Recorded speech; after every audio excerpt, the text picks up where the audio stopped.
പ്രയാഗ് മീഡിയയിലേക്ക് സുസ്വാഗതം.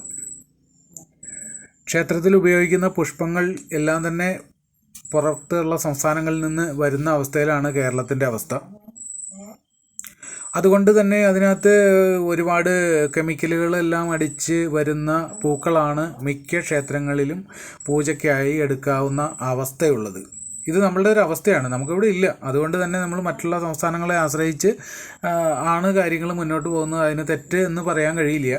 പക്ഷേങ്കിൽ ഒരു വിഷയമുള്ളത് അവിടെ ഇത് വാടാതിരിക്കാനും ഇവിടം വരെയുള്ള ട്രാൻസ്പോർട്ടേഷനും അങ്ങനെയുള്ള കാര്യങ്ങൾക്കെല്ലാം പ്രായോഗികമായ ബുദ്ധിമുട്ടുകൾ ഉള്ളതിൻ്റെ ഭാഗമായിക്കൊണ്ട് അവരുപയോഗിക്കുന്ന കടുത്ത വിഷവസ്തുക്കൾ ഈ പൂക്കളിലുള്ള കാരണം അത് ബിംബശുദ്ധിക്ക് വരെ കാരണമാക്കുന്നുണ്ട്. ബിംബത്തിൻ്റെ ജീർണാവസ്ഥ തന്നെ കാരണമാക്കുന്നുണ്ട്. അതേപോലെ തന്നെ അതിൻ്റെ അഷ്ടബന്ധങ്ങൾ വേഗം ഇളകാനായിട്ട് കാരണമാക്കുന്നുണ്ട് എന്നൊക്കെയാണ് പഠന റിപ്പോർട്ടുകൾ ഉള്ളത്.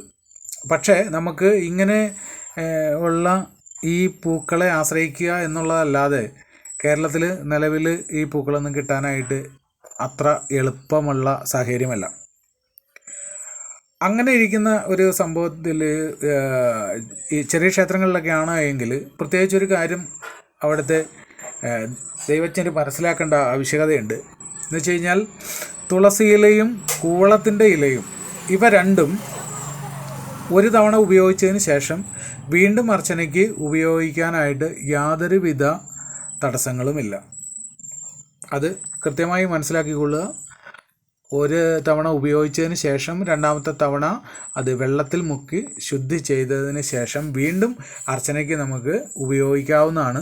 യാതൊരുവിധ കുഴപ്പവുമില്ല. അതാണ് യഥാർത്ഥം. കൂവളയിലൊക്കെയാണെന്ന് വെച്ച് കഴിഞ്ഞാൽ പൊടിഞ്ഞു പോകാത്ത അവസ്ഥ വരെ അത് ഉപയോഗിക്കാം. അത് കളയേണ്ട ആവശ്യകത ഇല്ല. കാരണം കൂവളത്തിലേക്ക് ഇപ്പോൾ ടൗണുകളിൽ കിട്ടാനായിട്ട് വളരെയേറെ ബുദ്ധിമുട്ടായിട്ടുണ്ട്. അതുകൊണ്ട് ഇങ്ങനെ ഉപയോഗിക്കുന്നതാണ് ഏറ്റവും നല്ലത്.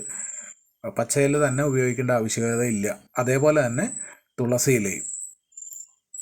ഭഗവാൻ എല്ലാവിധ ഐശ്വര്യങ്ങളും എല്ലാവർക്കും തരട്ടെ എന്ന് പ്രാർത്ഥിച്ചുകൊണ്ട് ഓം നമോ നാരായണായ.